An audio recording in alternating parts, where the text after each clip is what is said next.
Hey, good evening, everyone. It's Joy. I am just making it back to Huntsville from Alaska tonight, and I was thinking about something on my last leg of my flight here to Huntsville that I wanted to share with you all. And it deals with allowing yourself to use your pain to fuel your passion. As I was getting on the plane from Atlanta to Huntsville, I started reminiscing and thinking about different things, and all of a sudden I was overcome with sadness from a very painful thought that I had from my childhood. And I normally don't allow myself to feel sadness. I like to feel happy. I like to be positive. And so I find all types of different ways to keep myself from feeling sad and just not be able to live out that emotion and let it just be what it is. But tonight I did something different. I allowed myself to sit in that sadness and allowed myself to feel that sadness for the painful thought that I was having at that particular time. And I wanted to share it with you guys because I thought maybe it would help someone else. So many of you know, or maybe you don't know, some of the pain that I experienced as a child. I was sexually abused by my stepfather and several other young men and boys and women and all kinds of things as I was growing up. But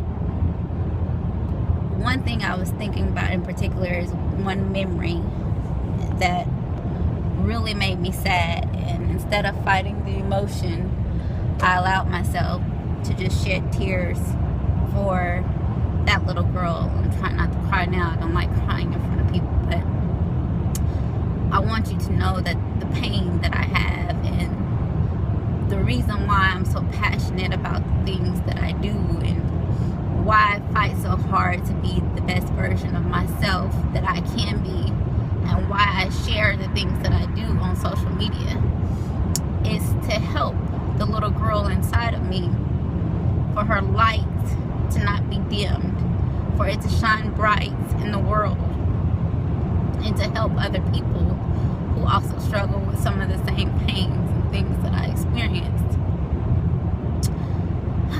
Okay, deep breath. So as I was sitting there on this plane, I remembered a time when I was left alone with a group of teenagers, some guys and some girls. And I don't remember all of the particular details, but I vividly remember some of the parts of things that happened.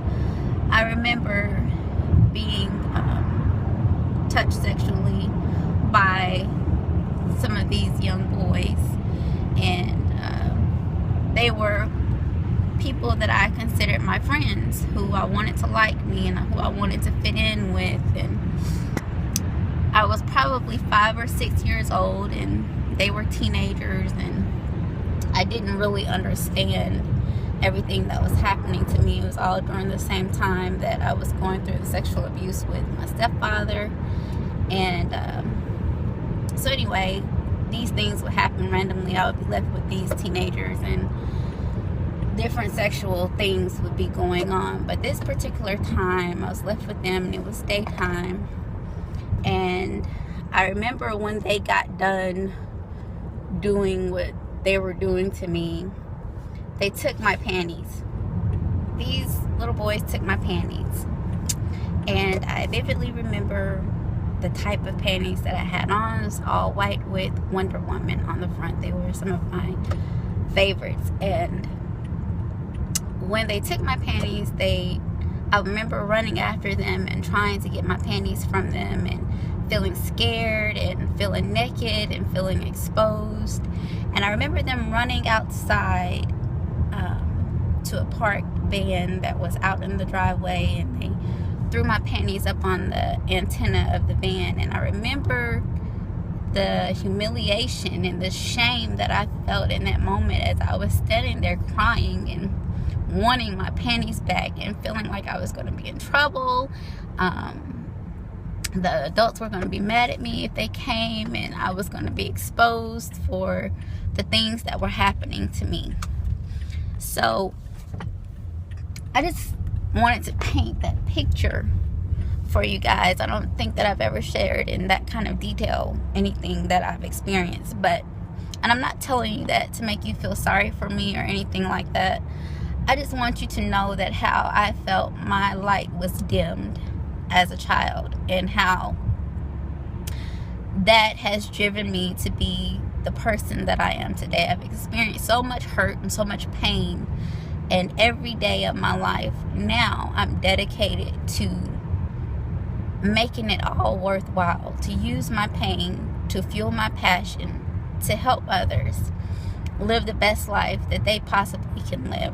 If you've gone through anything remotely close, or maybe even worse than what I experienced, I don't want you to use that as an excuse for not moving forward with your life. I want you to use that as a reason to push you to be stronger, to be better, to show the world what you're made of, because what those people and whatever the circumstance it was to happen that tried to rob you of your light, of your joy, of your purpose, of your passion, you can't let it win. You have to push harder each and every day. And so I'm so passionate about everything that I do and I share with you guys, because I really want my story, my testimony, to be an inspiration, to help someone to want to live a better life, to do something more for themselves, to not be stuck, to keep wanting to go on with life and be the best you that you can be. So I share this with you tonight, and I really hope that it helps you understand a little bit better about why I do what I do and why I'm so passionate about the things that I do. And know that if you ever need someone to be in your corner, to be your cheerleader, to support you, I am available. That is what I am here for in life. I'm an encourager by nature. This is just my innate nature to want to help people. So I am here for you, and I really hope that you understand a little bit better about me and why it is that I do the things that I do. Thanks. Bye.